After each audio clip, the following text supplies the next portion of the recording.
રામનારાયણ વિશ્વનાથ પાઠક, જેમણે શેષ ઉપનામે કાવ્ય લખ્યા છે, એમનું એક પદ એની જયંતિ નિમિત્તે આજે પઠન સ્વરૂપે રજૂ કરું છું. જ્યારે આ દેહમહી દેવે ધીરેલું આયખું ખૂટે, જીવનનો તાંતણો તૂટે. જેવી રીત માત નીંદરતું બાળ ધીમેથી અંકમાં લીએ, માસે માસે અમાસને દિન દેવો મયંકને પીએ. તેવી રીત ગોદમાં લેજે, તારામાં સમાવી દેજે. જ્યારે આ આયખું ખૂટે, જીવનનો તાંતણો તૂટે. જેવી રીત બાપ ખંખેરી ધૂળ બાળકના શીશને સૂંઘે, થાકેલું બાપને ખભે ડોક નાખી નિરાંતે ઊઘે, તેમ ખંખેરી લેજે મને તું તેડી લેજે. જ્યારે આ આયખું ખૂટે, જીવનનો તાંતણો તૂટે.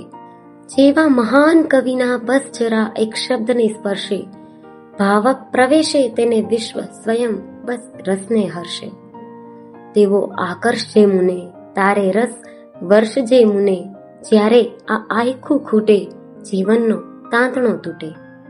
જેવી રીત માળી ખરેલા પાન ક્યારામાં વાળી લે, નવા અંકુર પાંગરવા કાજ એ પાનને બાળી દીએ. તેમ મુજ જીવનના સૌ શેષનું કોઈને ખાતર કરજે, કોમાં નવ જીવન ભરજે. મારો કોને લોભ ન નડશો, મારો કોઈ શોક ન કરજો. જ્યારે આ આયખું ખૂટે, જીવનનો તાંતણો તૂટે.